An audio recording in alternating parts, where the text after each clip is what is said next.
Ce moment que traverse l'humanité peut maintenant être vu comme un portail ou un trou. Tu parlais de trou tout à l'heure, Emma, eh bien, on y est. La décision de tomber dans le trou ou de passer par le portail vous appartient.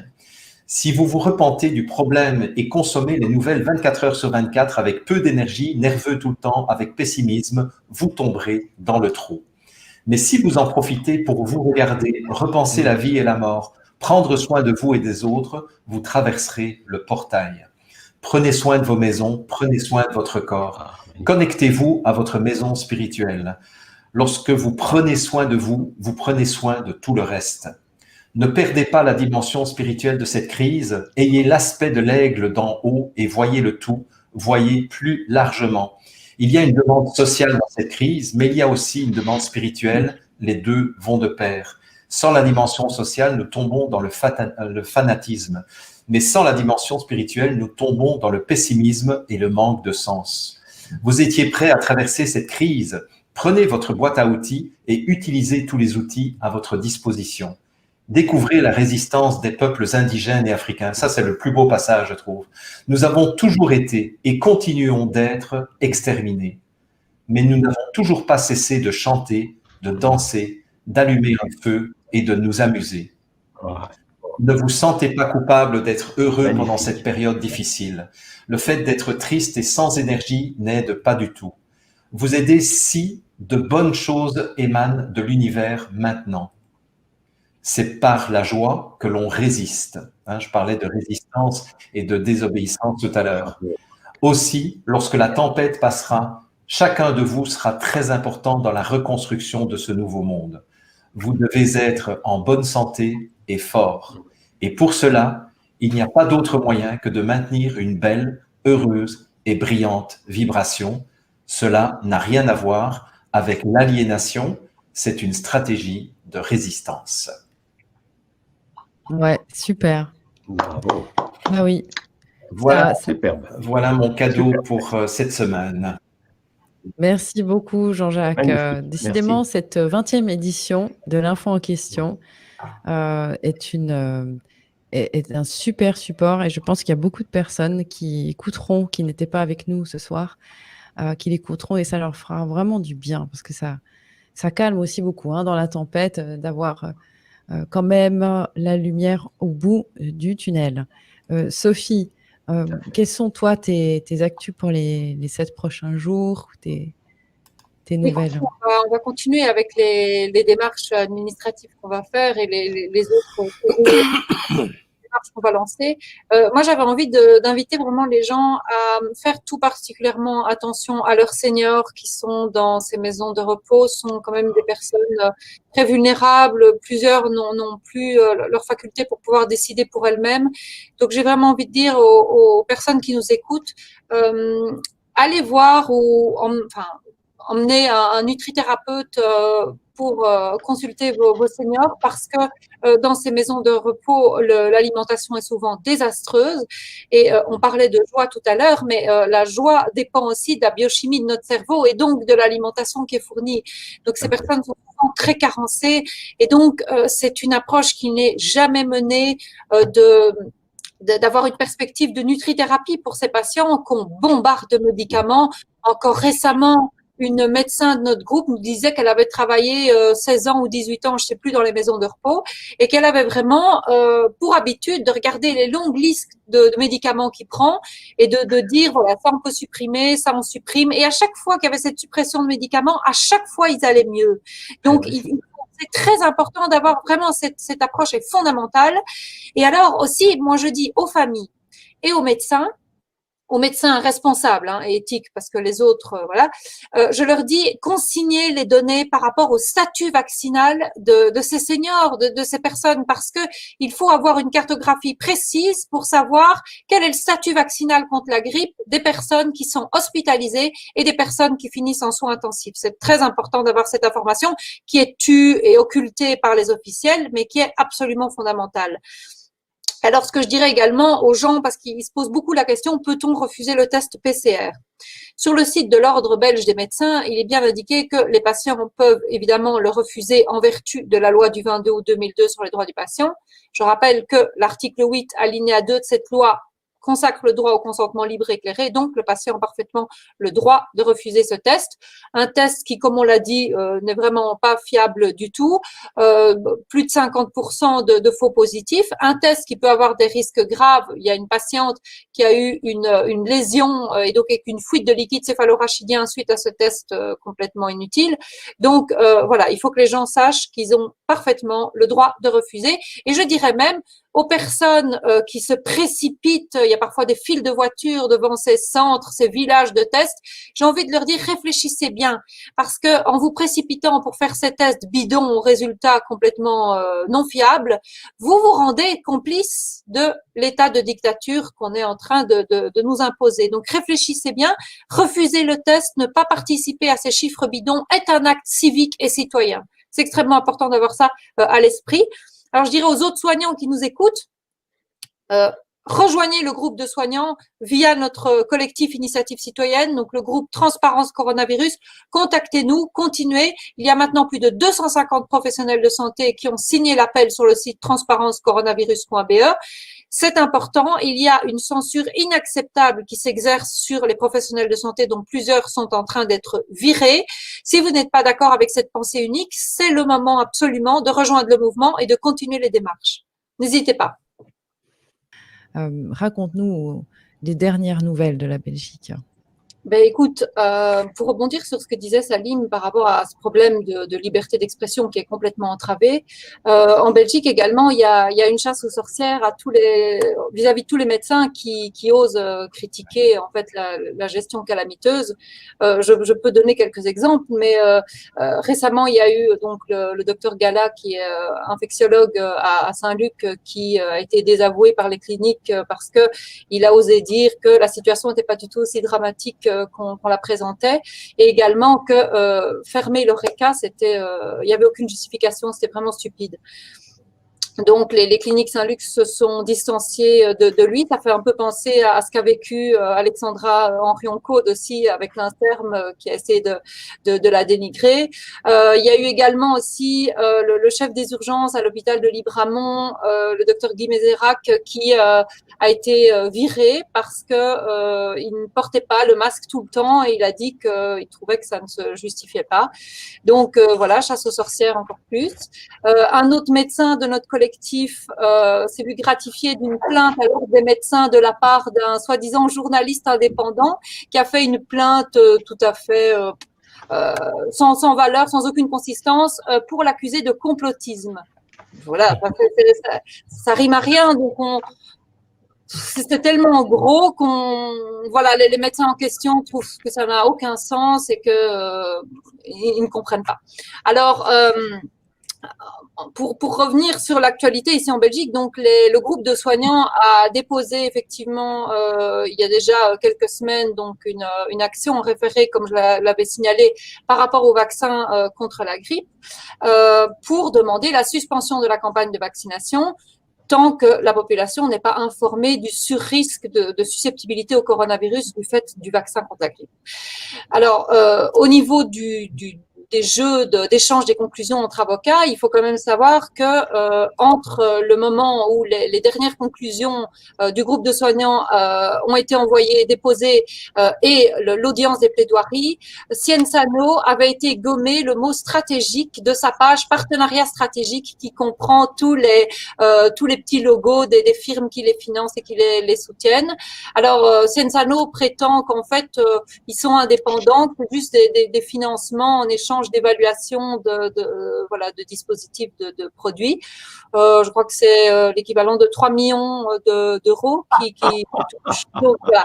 Mais au niveau de l'indépendance, voilà, moi ce n'est pas ma vision. Alors évidemment, comme d'habitude, l'État nie tout. L'État dit, il n'y a pas de problème, le vaccin contre la grippe est bien évalué, il y a des agences qui veillent, elles sont indépendantes, soyez sans crainte. L'étude de Wolf qui montrait, donc l'étude publiée en 2020, qui montrait un surrisque de 36% de susceptibilité au coronavirus pour les vaccinés contre la grippe, eh bien, Cienzano et les officiels disent, il n'y a pas de souci parce que c'était par rapport à un autre coronavirus des autres années. donc ne vous inquiétez pas, c'est pas extrapolable, continuez à vous faire vacciner, etc. En début octobre, il y a eu un chercheur mexicain qui a publié un papier sur base des données issues de 39 pays et qui montre que les taux de mortalité et la létalité du coronavirus sont les plus élevés dans les pays où le taux de vaccination contre la grippe est le plus élevé chez les seniors. Voilà, les données s'accumulent. Il y avait encore l'étude de Cowling en 2012 dans le journal des maladies infectieuses qui montrait aussi chez les enfants une diminution en fait de l'immunité générale pour lutter contre les germes non grippaux en fait. Donc ce phénomène d'amoindrissement de l'immunité suite aux vaccinations qui favorise les autres types d'infections, c'est quelque chose de bien établi, de bien connu. Ce n'est pas pour rien que la vaccination contre la grippe peut positiver un test HIV en fait. C'est justement parce que ça amenuise l'immunité, que ça altère le rapport entre les lymphocytes T4 et T8, et donc il y a vraiment un phénomène qui est bien établi. Alors la décision par rapport à cette action n'est pas encore tombée, elle est toujours pendante. Le groupe des soignants a lancé un crowdfunding en vue justement de maximiser les potentialités d'action, y compris au niveau juridique, parce qu'il y a encore énormément de choses à faire.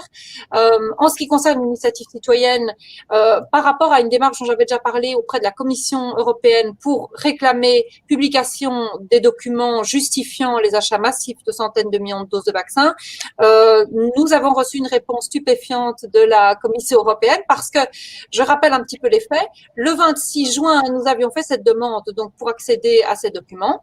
Environ 15 jours plus tard, mi-juillet, la Commission signalait à notre avocat, écoutez, ça prendra un peu plus de temps parce qu'il y a beaucoup de documents, ils vont devoir transiter par beaucoup de services différents.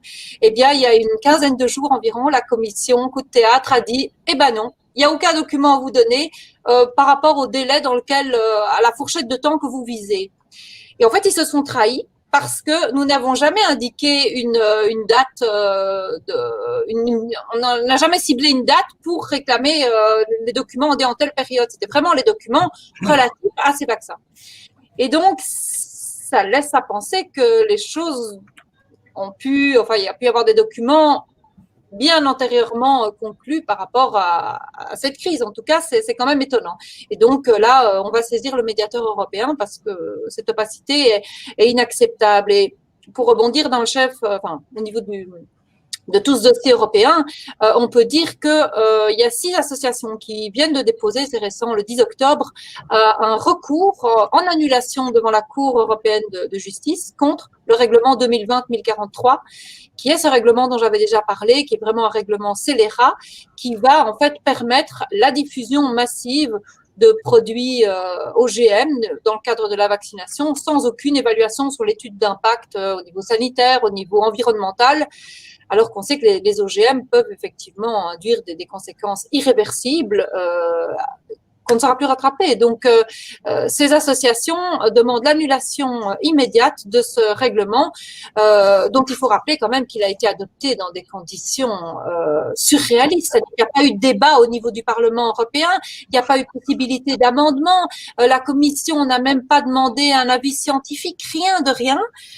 Et donc, heureusement, ce recours a pu être introduit. Alors, les associations qui l'ont introduite, c'est Children Health Defense Europe, donc l'association européenne de Kennedy, donc la Ligue nationale pour la liberté des vaccinations, le EFVV, European Forum for Vaccine Vigilance, la coordination nationale médicale santé-environnement, et alors également l'Association internationale pour une médecine scientifique indépendante et bienveillante, la IMSIB, et Terra SOS Ténible. Donc voilà, la Ligue pour la liberté de vaccination, je crois que j'en ai parlé. Donc on espère qu'ils vont avoir gain de cause parce que ce serait quand même un point très important. Ici en Belgique, il y a encore d'autres documents confidentiels qui restent à réclamer. Donc je pense que je l'avais mentionné, je ne suis plus sûre que la Libre avait donc mentionné l'existence de 26 000 documents confidentiels auxquels les médecins, les députés médecins et les autres députés ont accès. mais pas les médecins de terrain, pas les autres professionnels de santé. Donc, ces 26 000 documents confidentiels, ils sont évidemment à réclamer parce qu'on s'apprête à prendre de nouveau des mesures de confinement aberrantes qui semblent écrites d'avance, évidemment, parce que Madame De Bloch, l'ancienne ministre fédérale de la Santé, disait début septembre, ah ben, il faudra fêter Noël autrement, le 5 septembre. Encore il n'y a pas tellement longtemps, la ministre de la Santé wallonne a dit, eh bien, ce sera un reconfinement. Donc, ces affirmations comme ça, assez catégoriques, ça pose vraiment question. Alors, en Belgique, il y a eu récemment un poste du bourgmestre de Fléron, je pense que c'est le bourgmestre de Fléron, qui s'indignait du fait que lui, on lui demande de prendre toute une série de mesures en tant que bourgmestre, et quand il demande en fait les données chiffrées, nombre d'hospitalisations, etc., on lui répond pas. On lui donne pas ça. Donc, c'est quand même interpellant. Et alors, moi, je me suis penchée aussi sur les chiffres par rapport à la Belgique, puisqu'on nous dit c'est dramatique, c'est encore pire qu'en avril. Ce n'est pas du tout ce que disent les chiffres parce que en réalité, donc si on prend en date du 17 octobre, eh bien selon le dernier rapport de Cienzano, on en était à 2255 personnes hospitalisées sur tout le territoire, dont 380 en soins intensifs et parmi eux 181 sous assistance respiratoire.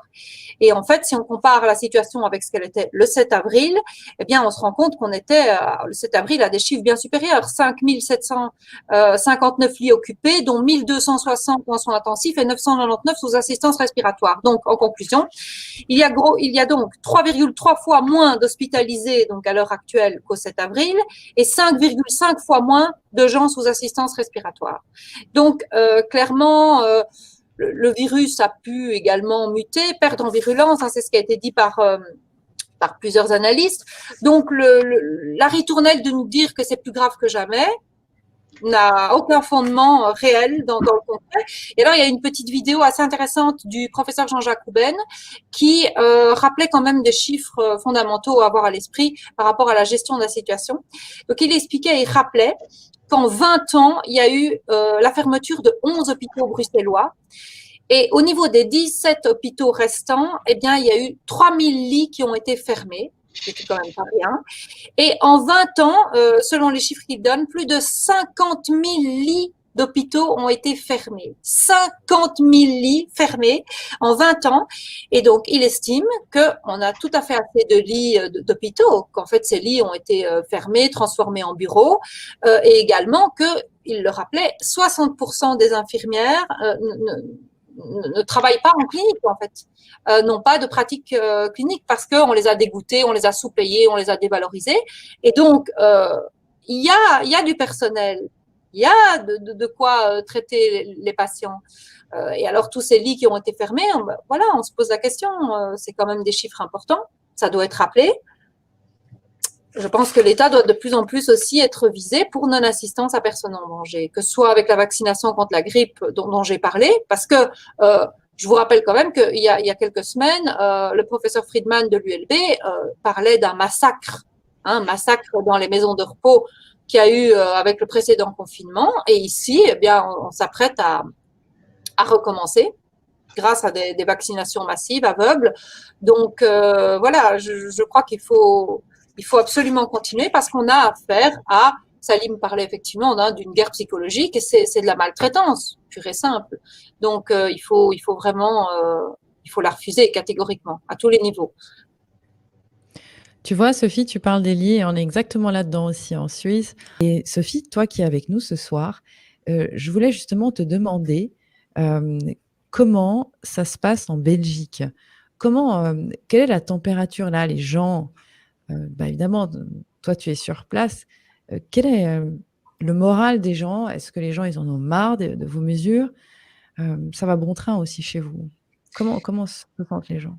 Écoute, Emma, il y a eu un sondage qui a été diffusé il y a pas longtemps donc dans les médias qui prétend que plus de 70% des Belges seraient en faveur d'un reconfinement.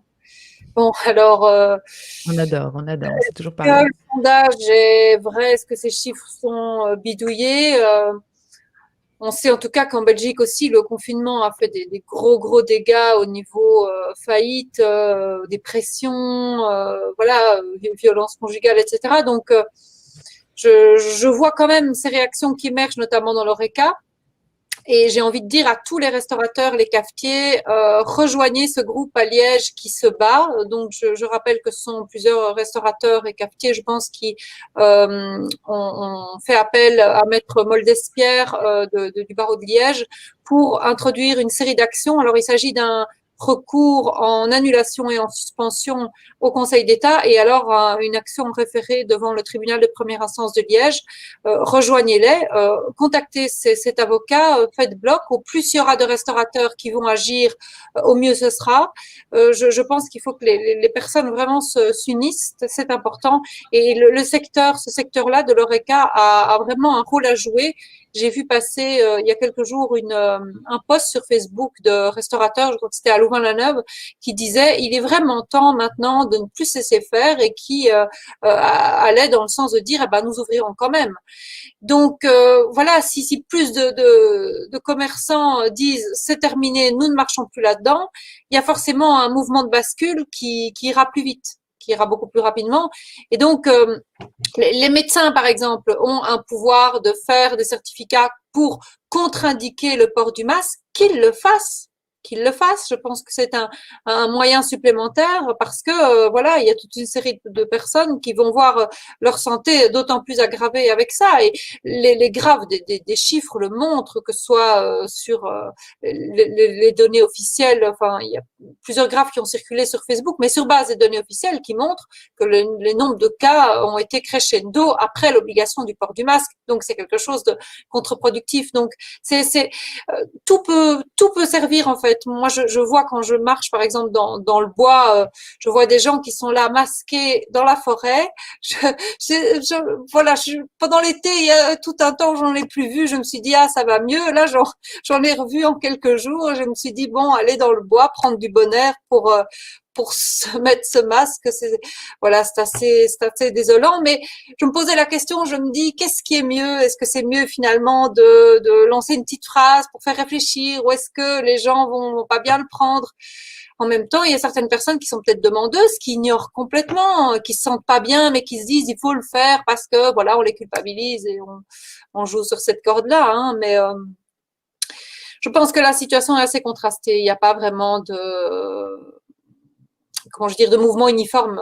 Quand on voit les commentaires sous les articles de presse, on voit qu'il y a quand même de plus en plus de réflexion. Ça, c'est clair. Mais c'est un peu pareil partout. Hein. Ouais. Oui, alors il y a eu l'hospitalisation de Sophie Wilmès, là, qui a servi à maintenir un peu les ouailles dans la bonne direction. Moi, ce qui m'a frappé directement quand j'ai vu cette info, c'est que donc elle était soi-disant hospitalisée en soins intensifs, et puis il disait quelques heures après, elle va quitter les soins intensifs. Ça se passe pas comme ça. Dans la réalité, quand on est en soins intensifs, on est, j'allais dire, ramené dans une chambre normale avant de sortir. Là, elle aboutit aux soins intensifs, on ne sait pas très bien sur quels critères, et puis très vite après, elle va sortir. Enfin bon, je pense qu'il faut un peu se questionner. Hein. Les soignants dans notre groupe ont trouvé que c'était aussi, ça tenait pas la route, quoi. Le confinement, si j'ai bien compris, vous n'y êtes pas favorable, en tout cas pas tout de suite. C'est le moins qu'on puisse dire. Moi, je suis le docteur Louis Fouché, je ne parle pas du tout au nom de la PHM, je parle en mon nom et je parle au nom d'un collectif qui s'appelle Réinfo Covid, qui réunit 350 chercheurs, enseignants, universitaires, etc. Je n'ai pas de conflit d'intérêt dans cette histoire et c'est la première question que vous devriez poser à tous ceux qui l'ouvrent dans cette histoire. Gala. Le corona, ce virus qui met la société à U et à dia. Mon invité, Jean-Luc Gala, spécialiste en maladies infectieuses, UCL, il est chef de clinique.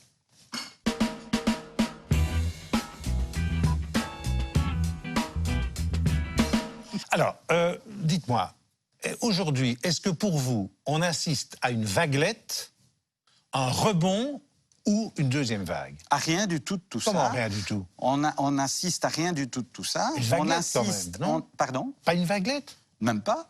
Je pense qu'à l'heure actuelle, nous avons effectivement des cas sporadiques. Et il ne faut pas le nier, il y a des cas de Covid qui arrivent aux soins intensifs, certainement. Il y a des patients qui sont hospitalisés régulièrement, certainement, comme dans toute maladie infectieuse. Oui. Mais ce n'est absolument pas la courbe exponentielle dont on a discuté dans l'émission précédente.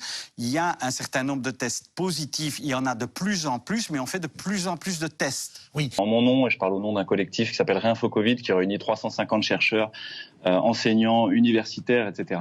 J'ai pas de conflit d'intérêt dans cette histoire et c'est la première question que vous devriez poser à tous ceux qui l'ouvrent dans cette histoire. Je parle en mon nom et je parle au nom d'un collectif qui s'appelle Réinfo Covid, qui réunit 350 chercheurs, enseignants, universitaires, etc. J'ai pas de conflit d'intérêt dans cette histoire et c'est la première question que vous devriez poser à tous ceux qui l'ouvrent dans cette histoire. Mais votre collègue Van Rans dit cette semaine, il y a un nombre de nouveaux cas qui augmente de 75% par semaine et le nombre R, le fameux nombre R dont on parle, est à 1,4. Ça, c'est vrai quand même ou pas? Ce nombre R, il faut savoir, M. Vrebos, ce nombre R, c'est une formule mathématique hyper complexe. Oui. Et je voudrais que M. Van Rans nous explique exactement ce qu'il comprend de ce nombre R et comment on Vous le remettez calcule. tout en question. Et comment on le calcule. Je ne remets rien en question, M. Vrebos. Je dis simplement qu'un chiffre est un chiffre et nous, médecins, nous ne traitons pas des chiffres. Nous ne traitons pas des chiffres, nous traitons des patients. Ce que l'on voit en hôpital, nous devons nous en occuper. Nous devons être très vigilants par rapport au système hospitalier et à sa capacité à traiter les malades. Ça, oui. Mais un R ne veut rien dire dans sa formule actuelle. Alors, Emmanuel André, un autre de votre collègue, il dit l'évolution dans le groupe d'âge est inquiétant, on va rater le train encore une fois. Inquiétude. Je ne sais pas chez les seniors, quoi. Je ne sais pas si Emmanuel André a consulté récemment les chiffres de Science-Ano, j'espère pour lui, parce que dans les chiffres que l'on voit tant publiés par Science-Ano que en France, que en Allemagne, que en Italie, tous ces chiffres disponibles montrent quoi? Que le pic de cas positifs, mais quand on dit cas positifs, on parle bien de tests positifs, pas de malades, c'est un pic qui se situe au maximum entre 10, 20, 30 ans. Les personnes à risque, qui étaient celles que nous voyons en hôpital et qui effectivement surchargeaient les hôpitaux en mars-avril, nous ne les voyons plus et les cas positifs chez ces personnes, nous ne les voyons plus non plus. Quand je dis que nous ne les voyons plus, de nouveau, pondérons, ce ne sont plus la majorité des personnes positives. Mais même Eric Havlik a dit qu'il y a une hausse des contaminations, c'est inquiétant. Donc, tous ces gens ont faux, c'est vous qui avez raison. Monsieur Vrebos, je ne dis pas qu'ils ont faux, je dis qu'ils voient les chiffres avec des yeux autres que les nôtres. Ils ont une interprétation des chiffres qui n'est pas la nôtre. J'ai discuté avec Eric Havlik hier, organisé par les journalistes du CNAC, pendant 2h30 d'interview. Nous avons discuté d'une manière polie, courtoise, entre intellectuels qui ont une approche qui est discordante par rapport à la problématique, mais nous avons convenu qu'il y avait un certain nombre de points, effectivement, où nous étions d'accord, et elle a reconnu qu'effectivement, la situation n'avait pas la gravité qu'on lui conférait, ou que lui conféraient certains experts du Céléval à l'heure actuelle, mais qu'il fallait rester attentif, c'est en quoi nous sommes d'accord. Pour vous, vous avez dit, je crois, je vous cite, que parfois certains experts flamands étaient des espèces d'ayatollahs et qui pesaient beaucoup trop sur le politique. Vous signez, vous persistez? Alors, je persiste et je revendique le copyright de cette appellation Ayatollah. C'est dur quand même. Hein? Ayatollah, c'est très dur. Mais ayatollah veut dire quoi?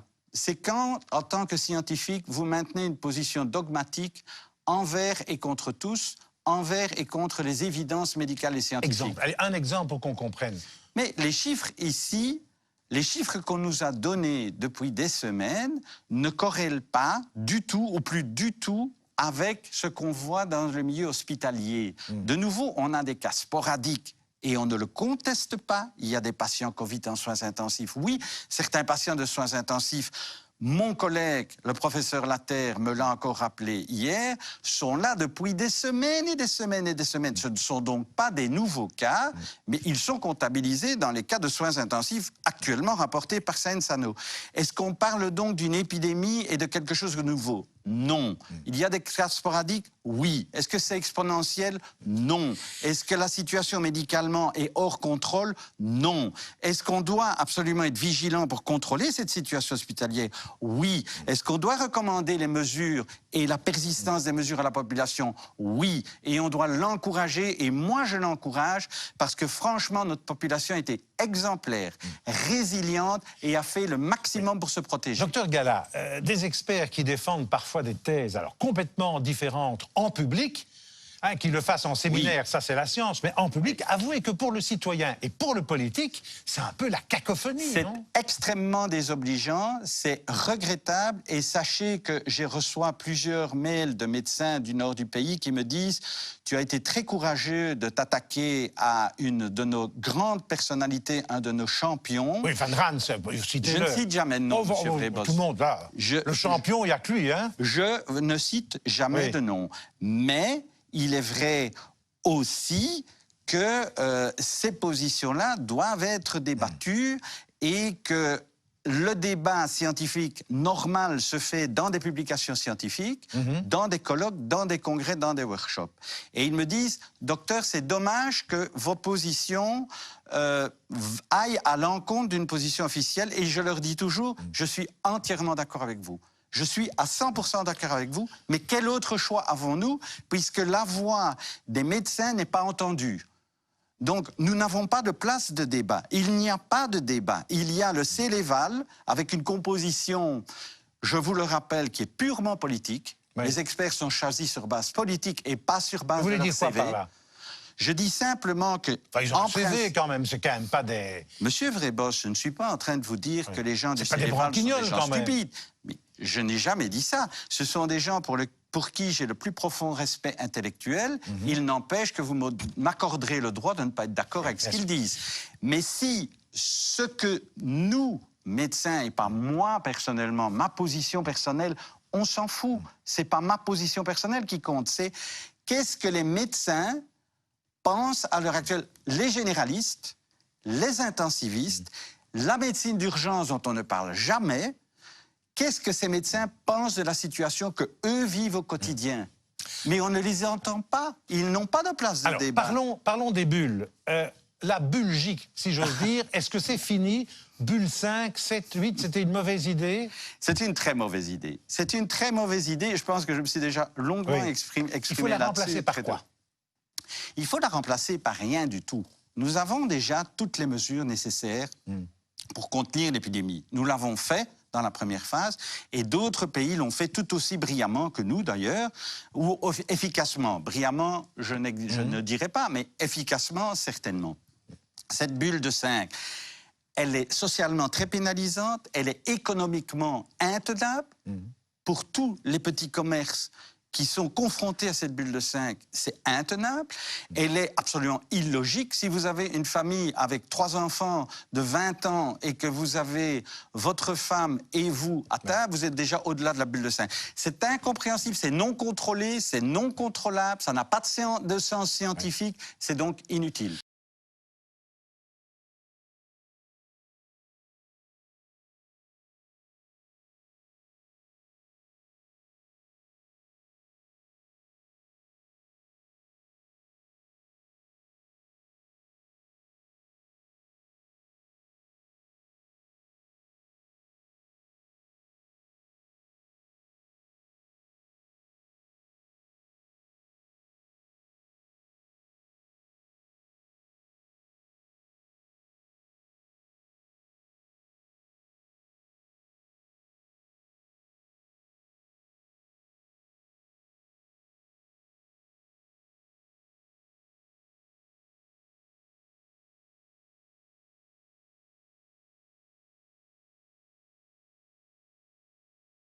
Quel est le conseil, en 2 mots, que vous pourriez donner à quelqu'un qui a 25 ans?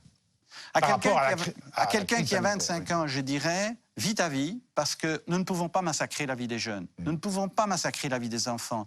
Ce que certains veulent leur imposer maintenant, c'est absolument invivable sur le long terme. Et on ne sait pas quel sera Donc, ce que terme. le virus circule parmi les jeunes, bravo, dites-vous. Mais, oui, je dirais pas bravo, je dirais c'est inévitable. Vous ne pouvez pas arrêter la circulation d'un virus, et certainement pas chez des jeunes qui ont besoin d'une vie sociale comme de pain. Comme vous, comme moi, mais eux le font réellement beaucoup plus que nous.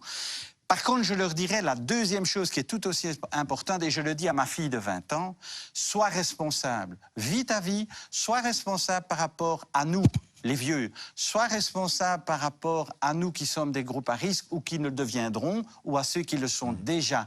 Sois responsable, et quand tu es au contact de ces gens-là, fais le maximum et suis les mesures, pas de nouvelles mesures, les mesures qui sont déjà appliquées. la phrase que vous ne diriez jamais entre les experts et les politiques, ce sera toujours une phrase que vous ne direz jamais, hein, mais vous allez la dire maintenant. Ah, ce sera toujours un dialogue difficile, mais c'est inévitable. Oui. C'est inévitable parce que vous avez 3 groupes, je vais dire, de pression. Vous avez la population qui, accessoirement, élit, je ne vous le rappelle pas, les politiciens. Vous avez les politiciens qui ont une charge de la responsabilité de l'État, de la protection de ses citoyens. Et les politiciens se reposent évidemment sur les experts pour savoir ce qu'il faut faire. Les canaux de communication de ces 3-là sont très mauvais à l'heure actuelle et ils sont toujours difficiles. Merci d'avoir été mon invité. Quant à nous, on se retrouve dimanche prochain. Et d'ici là, portez-vous bien.